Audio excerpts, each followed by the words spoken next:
ಸ್ನೇಹಿತರೆ, ಮೀಡಿಯಾ ಮಾಸ್ಟರ್ಸ್ಗೆ ಸ್ವಾಗತ ಸುಸ್ವಾಗತ. ಗೆಳೆಯರೆ, ನಿರೀಕ್ಷೆಯಂತೆ ಎನ್ಡಿಎ ಮಿತ್ರ ಪಕ್ಷಗಳ ಸಂಸದರು ಹಾಗೂ ಬಿಜೆಪಿಯ ಸಂಸದರ ಸಭೆ ನಡೆದಿದೆ. ಚಂದ್ರಬಾಬು ನಾಯ್ಡು, ನಿತೀಶ್ ಕುಮಾರ್ ಸೇರಿದ ಹಾಗೆ ಎನ್ಡಿಎ ಅಂಗಪಕ್ಷಗಳ ಮುಖಂಡರು ಬಿಜೆಪಿ ನೇತೃತ್ವದ ಸರ್ಕಾರ ರಚನೆಗೆ ತಮ್ಮ ಸಮ್ಮತಿ ಪತ್ರಗಳನ್ನು ಕೊಟ್ಟಿದ್ದಾರೆ. ಹಾಗೆ ನರೇಂದ್ರ ಮೋದಿ ಅವರನ್ನ ಸಂಸದೀಯ ನಾಯಕನನ್ನಾಗಿ ಆಯ್ಕೆ ಕೂಡ ಮಾಡಲಾಗಿದೆ. ಹೀಗಾಗಿ ಮೋದಿ ಮೂರನೇ ಬಾರಿಗೆ ಪ್ರಧಾನಿಯಾಗಿ ಪ್ರಮಾಣ ವಚನವನ್ನ ಸ್ವೀಕರಿಸುವ ಮೂಲಕ ನೆಹರು ಅವರ ನಂತರ ಸತತ ಮೂರನೇ ಬಾರಿಗೆ ಪ್ರಧಾನಿಯಾದ ದಾಖಲೆಯನ್ನ ನಿರ್ಮಾಣ ಮಾಡ್ತಾ ಇದ್ದಾರೆ. ಈ ಹಿಂದೆ ಶನಿವಾರ ಸಂಜೆ ಮೋದಿ ಪ್ರಮಾಣ ವಚನವನ್ನ ಸ್ವೀಕರಿಸುತ್ತಾರೆ ಅಂತ ಹೇಳಲಾಗ್ತಾ ಇತ್ತು. ಆದ್ರೆ ಈಗ ಆ ದಿನಾಂಕವನ್ನ ಒಂದು ದಿನ ಮುಂದೂಡಲಾಗಿದೆ. ಭಾನುವಾರ ಸಂಜೆ 6 ಗಂಟೆಗೆ ಭಾರತದ ಪ್ರಧಾನಿಯಾಗಿ ಮೂರನೇ ಅವಧಿಗೆ ನರೇಂದ್ರ ಮೋದಿ ಪ್ರಮಾಣ ವಚನವನ್ನ ಸ್ವೀಕರಿಸುತ್ತಾರೆ ಅಂತ ಸಂಸದೀಯ ಸಭೆಯ ನಂತರ ಪ್ರಹ್ಲಾದ್ ಜೋಶಿ ತಿಳಿಸಿದ್ದಾರೆ.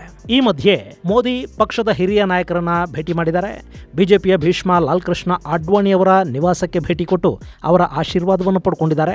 ಹಾಗೆ ಹಿರಿಯ ನಾಯಕ ಮತ್ತು ಮೋದಿ ಅವರಿಗಾಗಿ ತಮ್ಮ ವಾರಣಾಸಿ ಕ್ಷೇತ್ರವನ್ನೇ ಬಿಟ್ಟುಕೊಟ್ಟ ಬಿಜೆಪಿಯ ಧುರೀಣ ಮುರಳಿ ಮನೋಹರ್ ಜೋಶಿ ಅವರ ನಿವಾಸಕ್ಕೆ ಭೇಟಿ ಕೊಟ್ಟು ಆ ನಂತರ ಮಾಜಿ ರಾಷ್ಟ್ರಪತಿ ರಾಮನಾಥ ಕೋವಿಂದ್ ಅವರನ್ನು ಕೂಡ ನರೇಂದ್ರ ಮೋದಿ ಭೇಟಿ ಮಾಡಿದ್ದಾರೆ. ಮತ್ತೊಂದು ಕಡೆ ಬಿಜೆಪಿಯ ರಾಷ್ಟ್ರೀಯ ಅಧ್ಯಕ್ಷ ಜೆ.ಪಿ. ನಡ್ಡಾ ಹಾಗೂ ಅಮಿತ್ ಶಾ ಮಿತ್ರ ಪಕ್ಷಗಳ ಜೊತೆ ವ್ಯವಹಾರದ ಮಾತುಕತೆಗಳನ್ನು ಮಾಡೋದ್ರಲ್ಲಿ ಬ್ಯುಸಿಯಾಗಿದ್ದಾರೆ. ಈ ಬಾರಿ ಬಿಜೆಪಿಗೆ ಸರ್ಕಾರ ರಚನೆ ಮಾಡೋದಕ್ಕೆ ಬೇಕಾದ ಬಹುಮತ ಬಂದಿಲ್ಲ. ಹೀಗಾಗಿ ಏನ್ ಫ್ಯಾಕ್ಟರ್ ಅಂದ್ರೆ ಚಂದ್ರಬಾಬು ನಾಯ್ಡು, ನಿತೀಶ್ ಇಲ್ಲದೆ ಸರ್ಕಾರ ಸಾಧ್ಯ ಆಗೋದಿಲ್ಲ. ಇನ್ನು ಸದ್ಯಕ್ಕೆ ನಾಯ್ಡು ಮತ್ತು ನಿತೀಶ್ ಇಬ್ರು ಮೋದಿ ನಮ್ಮ ಮುಂದಿನ ಪ್ರಧಾನಿ ಅಂತ ಹೇಳಿದ್ದಾರೆ. ಅದರಲ್ಲೂ ನಾಯ್ಡು ಭಾರತದ ಮುಂದಿನ ದಿನಗಳನ್ನ ಸದೃಢಗೊಳಿಸೋದಕ್ಕೆ, ಐಟಿ ಇಂಡಸ್ಟ್ರಿಯನ್ನ ಭಾರತದಲ್ಲಿ ಮತ್ತಷ್ಟು ಗಟ್ಟಿ ಮಾಡೋದಕ್ಕೆ, ವಿದೇಶಿ ಹೂಡಿಕೆಗಳನ್ನ ತರೋದಕ್ಕೆ ಮೋದಿ ನೇತೃತ್ವದ ಸರ್ಕಾರ ಕೆಲಸ ಮಾಡಲಿದೆ ಅನ್ನೋ ತರದ ಮಾತುಗಳನ್ನಾಡುವ ಮೂಲಕ ತಮ್ಮ ಮುಂದಿನ ಗುರಿ ಏನು ಅನ್ನೋದನ್ನ ಸೆಂಟ್ರಲ್ ಹಾಲ್ ನಲ್ಲಿ ಸ್ಪಷ್ಟಪಡಿಸಿದ್ದಾರೆ.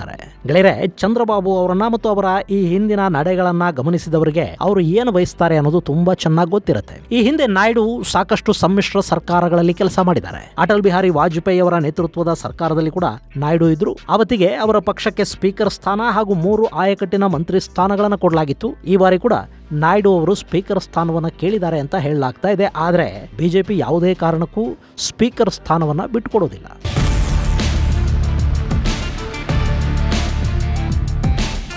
ಗೆಳೆಯರೆ, ಸಾಮಾನ್ಯವಾಗಿ ಅಂದ್ರೆ ಬಹುಮತದ ಸರ್ಕಾರಗಳಿರುವಾಗ ಸ್ಪೀಕರ್ ಸ್ಥಾನಕ್ಕೆ ಅಂತ ಬೇಡಿಕೆ ಏನಿರುವುದಿಲ್ಲ. ಎಲ್ಲರೂ ಕ್ಯಾಬಿನೆಟ್ ಮೇಲೆ, ಅಲ್ಲಿನ ಅತ್ಯಂತ ಪ್ರಭಾವಿ ಖಾತೆಗಳ ಮೇಲೆ ಕಣ್ಣಿಟ್ಕೊಂಡಿರ್ತಾರೆ.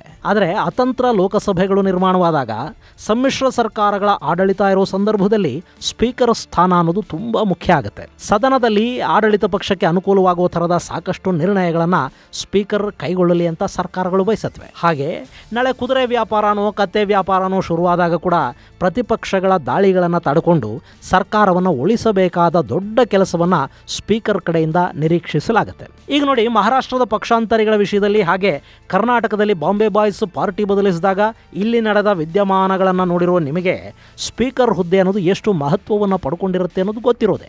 ಇಂಥ ಸ್ಥಾನವನ್ನು ಬಿಜೆಪಿ ತನ್ನ ಕೈಯಲ್ಲಿ ಇಟ್ಕೊಳ್ಳೋ ಬಯಸುತ್ತೆ ಹೊರತು ಮಿತ್ರ ಪಕ್ಷಗಳಿಗೆ ಬಿಟ್ಕೊಡೋದಿಲ್ಲ. ಹೀಗಾಗಿ ನಿಮಗೆ ಡೆಪ್ಯೂಟಿ ಸ್ಪೀಕರ್ ಸ್ಥಾನವನ್ನು ಕೊಡ್ತೀವಿ ಅಂತ ಟಿಡಿಪಿಯ ತಲೆ ಸವರುವ ಕೆಲಸವನ್ನು ಶುರು ಮಾಡಿದ್ದಾರೆ ಅಂತ ಹೇಳಲಾಗ್ತಾ ಇದೆ. ಇನ್ನು ಹಾಗೆ ಮಂತ್ರಿಗಿರಿಯ ವಿಷಯದಲ್ಲಿ ಕೂಡ ತೆಲುಗು ದೇಶಂ ಮತ್ತು JDU ಪಕ್ಷಗಳು ಒಂದಷ್ಟು ಪಟ್ಟು ಹಿಡ್ಕೊಂಡು ಕೂತ್ಕೊಳ್ಳುತ್ತವೆ. ಅದರಲ್ಲಿ ಯಾವ ಖಾತೆಗಳನ್ನು ಅವರಿಗೆ ಕೊಡ್ತಾರೆ, ಯಾವುದನ್ನು ಇವರೇ ಇಟ್ಕೋತಾರೆ, ಎಲ್ಲಿ ವ್ಯಾಪಾರ ಕುದುರುತ್ತೆ, ಎಲ್ಲಿ ಹಗ್ಗ ಜಗ್ಗಾಟ ನಡೆಯುತ್ತೆ ಅನ್ನೋದು ಗೊತ್ತಾಗೋದಕ್ಕೆ ಇನ್ನು 2 ದಿನ ಬೇಕಾಗಬಹುದು. ಈಗಾಗಲೇ ದೆಹಲಿಯಲ್ಲಿ ಖಾತೆಗಳು, ಬೇಡಿಕೆಗಳ ಮಾತುಕತೆಗಳು ಆರಂಭ ಆಗಿವೆ.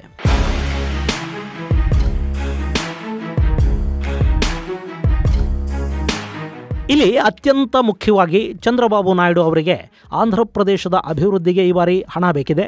ಇನ್ನು ಅವರು ಕೂಡ ಈ ಹಿಂದೆ ಜಗನು ಕೊಡ್ತಾ ಇದ್ದ ಉಚಿತಗಳಲ್ಲಿ ಒಂದಷ್ಟನ್ನಾದರೂ ಮುಂದುವರಿಸಲೇಬೇಕಾಗುತ್ತೆ. ಎಲ್ಲವನ್ನ ಒಂದೇ ಬಾರಿ ನಿಲ್ಲಿಸಿ ಬಿಡೋದಕ್ಕೆ ಸಾಧ್ಯ ಆಗೋದಿಲ್ಲ.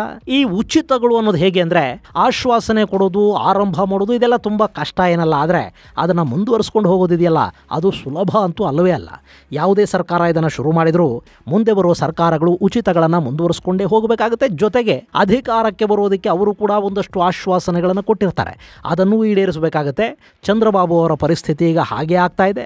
ಬಾಬು ಉದ್ಯೋಗ ಸೃಷ್ಟಿಯ ಭರವಸೆಯನ್ನು ಕೊಟ್ಟಿದ್ದಾರೆ, ಮುಸ್ಲಿಂ ಮೀಸಲಾತಿಯ ಬಗ್ಗೆ ಹೇಳಿದ್ದಾರೆ, ಹಜ್ ಯಾತ್ರೆಗೆ ಹಣ ಕೊಡ್ತೀನಿ ಅನ್ನೋ ಭರವಸೆಯನ್ನು ಕೂಡ ಕೊಟ್ಟಿದ್ದಾರೆ.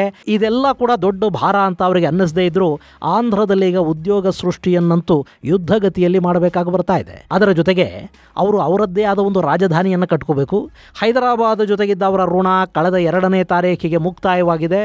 ಅದರ ಬಗ್ಗೆ ನಿಮಗೆ ಮುಂದಿನ ವಿಡಿಯೋದಲ್ಲಿ ವಿವರವಾಗಿ ಹೇಳ್ತೀನಿ. ಈಗ ಹೊಸ ರಾಜಧಾನಿಯನ್ನ ಆಂಧ್ರ ಪ್ರದೇಶ ನಿರ್ಮಾಣ ಮಾಡ್ಕೋಬೇಕು. ಅದಕ್ಕೆ ಅಪಾರ ಪ್ರಮಾಣದ ಹಣ ಅವರಿಗೆ ಬೇಕಾಗುತ್ತೆ. ಜೊತೆಗೆ ಆಂಧ್ರ ಪ್ರದೇಶದಲ್ಲಿ ಇನ್ಫ್ರಾಸ್ಟ್ರಕ್ಚರ್ ಬೆಳೆಸೋದಕ್ಕೆ ಕೂಡ ಹಣ ಬೇಕು, ಬಂಡವಾಳ ಹೂಡಿಕೆ ಆಗಬೇಕು. ಬಾಬು ಅವರಿಗೆ ಈಗಾಗಲೇ ಒಂದು ಇಮೇಜ್ ಇದೆ. ಹೈದರಾಬಾದನ್ನು ಸೈಬರಾಬಾದ್ ಆಗಿ ಮಾಡಿದ್ದು ಬಾಬು ಅವರೇ. ಹೈದರಾಬಾದ್ಗೆ ಸಾಕಷ್ಟು ಸಾಫ್ಟ್ವೇರ್ ಕಂಪನಿಗಳನ್ನು ತಂದವರು ಚಂದ್ರಬಾಬು ನಾಯ್ಡು. ಆತನಿಗೆ ಅಭಿವೃದ್ಧಿಯ ಬಗ್ಗೆ ಒಂದು ಐಡಿಯಾ ಇದೆ. ಹಾಗೆ ಆಂಧ್ರ ಪ್ರದೇಶದ ಜನಕ್ಕೆ ಕೂಡ ಈ ಬಾರಿ ಚಂದ್ರಬಾಬು ನಾಯ್ಡು ಅವರ ಮೇಲೆ ಅತಿ ಹೆಚ್ಚಿನ ನಿರೀಕ್ಷೆಗಳಿವೆ. ಹೀಗಾಗಿ ಅದಕ್ಕೆ ಬೇಕಾದ ವ್ಯವಸ್ಥೆಗಳ ಜೊತೆಗೆ ಅತ್ಯುತ್ತಮ ಖಾತೆಗಳಿಗಾಗಿ TDP ಇಲ್ಲಿ ಪಟ್ಟು ಹಿಡಿಯುತ್ತೆ. ಇನ್ನು ಪವನ್ ಕಲ್ಯಾಣ್ ಅವರ ಜನಸೇನಾ ಕೂಡ 2 ಸದಸ್ಯರನ್ನ NDAಗೆ ಕೊಟ್ಟಿದೆ. ಹೀಗಾಗಿ ಅವರಿಗೂ ಒಂದು ಮಂತ್ರಿಗಿರಿಯನ್ನು ಕೊಡಬೇಕು. ಪಾಸ್ವಾನ್ ಅವರ 5 ಸದಸ್ಯರಿದ್ದಾರೆ, ಅವರಿಗೊಂದು ಕ್ಯಾಬಿನೆಟ್, ಒಂದು ರಾಜ್ಯ ಖಾತೆಯನ್ನು ಕೊಡಬೇಕು. ನಿತೀಶ್ ಅವರ ಪಕ್ಷದಲ್ಲಿ ಈ ಬಾರಿ ಮಂತ್ರಿ ಆಗಲೇಬೇಕು ಅಂತ ಕಾಯ್ತಿರೋ 5-6 ಮಂದಿ ಇದ್ದಾರೆ. ಕಳೆದ ಬಾರಿ JDUಗೆ BJPಯಲ್ಲಿ ಅಂಥ ದೊಡ್ಡ ಪ್ರಾತಿನಿಧ್ಯ ಸಿಕ್ಕಿರಲಿಲ್ಲ. ಈ ಬಾರಿ BJPಗೂ ಅನಿವಾರ್ಯ ಇದೆ. ಹೀಗಾಗಿ ಅವರು ಇವೇ ಖಾತೆಗಳು ಬೇಕು ಅಂತ ಪಟ್ಟು ಹಿಡ್ಕೊಂಡು ಕೂತ್ಕೋತಾರೆ. ಅಷ್ಟೇ ಅಲ್ಲ, ನಿತೀಶ್ಗೆ ತಮ್ಮ ಇಮೇಜನ್ನು ಉಳಿಸ್ಕೋಬೇಕಿದೆ. ಬಿಹಾರದ ಮುಂದಿನ ಚುನಾವಣೆಯ ದೃಷ್ಟಿಯಿಂದ ಕೂಡ ಅವರು ತಯಾರಾಗಬೇಕಾಗಿದೆ. ಯಾಕೆಂದರೆ ಈ ಬಾರಿಯಲ್ಲಿ RJD ಅಂಥ ದೊಡ್ಡ ಸಾಧನೆಯನ್ನೇನು ಮಾಡದೇ ಇದ್ದರೂ ಮುಂದಿನ ವಿಧಾನಸಭಾ ಚುನಾವಣೆಯ ವೇಳೆಗೆ ಅಲ್ಲಿನ ಸಮೀಕರಣಗಳು ಬದಲಾಗುತ್ತವೆ. ಹೀಗಾಗಿ ಸೆಕ್ಯುಲರ್ ಇಮೇಜಿನ ಜೊತೆಗೆ ಬಿಹಾರದ ಯುವಕರ ಕಣ್ಣಲ್ಲಿ ಕೂಡ ನಿತೀಶ್ ಹೀರೋ ಆಗ ಬಯಸ್ತಾರೆ. ಸೊ ಕಾಮನ್ ಮಿನಿಮಮ್ ಪ್ರೋಗ್ರಾಮ್ಗೆ ಒಂದು ಸಮಿತಿ ಮಾಡಿ ಅಂತ JDU ಕೇಳ್ತಾ ಇದೆ. ಅದಕ್ಕೆ ನಿತೀಶ್ ಅವರನ್ನೇ ಅಧ್ಯಕ್ಷರನ್ನಾಗಿ ಮಾಡಬೇಕು. ಅದು BJPಯ ಮ್ಯಾನಿಫೆಸ್ಟೋದಲ್ಲಿನ ಹಿಂದುತ್ವದ ವಿಚಾರಗಳು ಹಾಗೂ ಇನ್ನಿತರ ವಿಷಯಗಳ ಬಗ್ಗೆ ಆಗಾಗ ಕೊಕ್ಕೆ ಹಾಕ್ತಾ ಹೋಗ್ತಾ ಇರುತ್ತೆ. ಇದು ಒಂಥರ ಸರ್ಕಾರಕ್ಕೆ ಹಗ್ಗ ಹಾಕಿ ಜಗ್ಗೋದಿಕ್ಕೆ ಅಂತಲೇ ಮಾಡಿಕೊಳ್ಳೋ ವ್ಯವಸ್ಥೆ. ಇನ್ನು ಅಗ್ನಿವೀರ್ ಬಗ್ಗೆ ಪುನರ್ ಪರಿಶೀಲನೆಗೆ ಕೂಡ JDU ಒತ್ತಾಯ ಮಾಡ್ತಾ ಇದೆ ಅನ್ನೋ ಸುದ್ದಿಗಳು ಬರ್ತಾ ಇವೆ. ಆದರೆ ಇವ್ಯಾವೂ ಕೂಡ ಅಧಿಕೃತ ಮಾಹಿತಿಗಳಲ್ಲ, ದೆಹಲಿಯ ರಾಜಕೀಯ ಪಡಸಾಲೆಯಲ್ಲಿ ಓಡಾಡ್ತಾ ಇರೋ ಮಾತುಗಳು.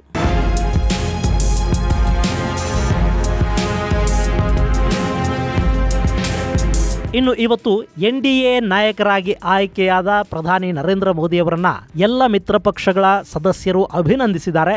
ಜೊತೆಗೆ ಅವರೆಲ್ಲ ಕೂಡ ಮೋದಿಯವರ ನಾಯಕತ್ವಕ್ಕೆ ಬೆಂಬಲವನ್ನು ಕೋರಿದ್ದಾರೆ. ಆ ಸಭೆಯಲ್ಲಿ ಕರ್ನಾಟಕದ JDSನ ನಾಯಕ ಕುಮಾರಸ್ವಾಮಿ ಅವರು ಕೂಡ ಭಾಗವಹಿಸಿದ್ರು. ವಿಶೇಷ ಅಂದರೆ BJP ನಾಯಕರ ನಂತರ ಆ ಸಭೆಯಲ್ಲಿ ಮಾತನಾಡುವ ಅವಕಾಶ ಸಿಕ್ಕಿದ್ದು ಕುಮಾರಸ್ವಾಮಿ ಅವರಿಗೆ. Today already Rajnath Singh ji, Amit Shah G, Nadda G expressed their views, the contribution given to this country from last 10 years from Honorable Narendra Modi ji. On behalf of my party, I support Shri Narendra Modi ji as the leader of NDA Parliamentary Board. Thank you very much.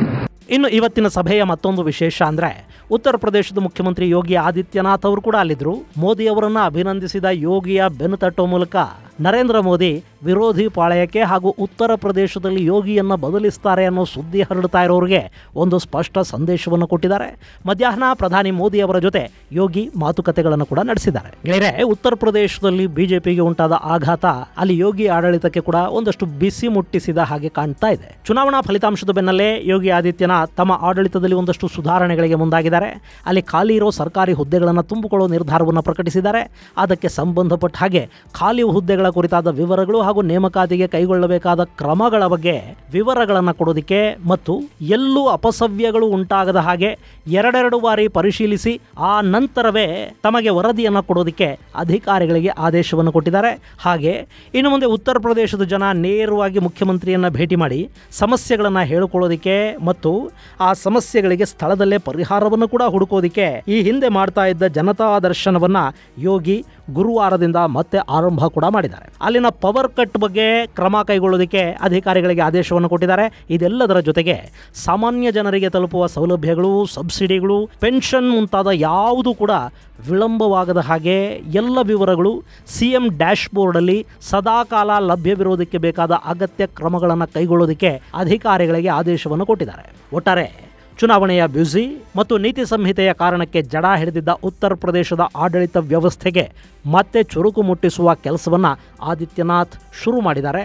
ಇನ್ನು ಮತ್ತೆ ಅಲ್ಲಿ ಯೋಗಿಯ ಖದರ್ ಶುರು ಆಗುತ್ತೆ. ಈ ಬಗ್ಗೆ ಕೂಡ ನರೇಂದ್ರ ಮೋದಿ ಅವರ ಜೊತೆಗಿನ ಮಾತುಕತೆಗಳ ಸಂದರ್ಭದಲ್ಲಿ ಯೋಗಿ ಒಂದಷ್ಟು ಅಂಶಗಳನ್ನು ಚರ್ಚಿಸಿದ್ದಾರೆ ಅಂತ ಹೇಳಲಾಗ್ತಾ ಇದೆ. ಇದು ಗೆಳೆಯರೆ ಸದ್ಯಕ್ಕೆ ದೆಹಲಿಯ ಬೆಳವಣಿಗೆಗಳ ಕುರಿತಾದ ಮಾಹಿತಿ. ಮುಂದಿನ ಸಂಚಿಕೆಯಲ್ಲಿ ಮತ್ತಷ್ಟು ವಿಶೇಷಗಳ ಜೊತೆ ಮತ್ತೆ ಭೇಟಿಯಾಗೋಣ. ಅಲ್ಲಿವರೆಗೆ ಜೈ ಹಿಂದ್, ಜೈ ಕರ್ನಾಟಕ.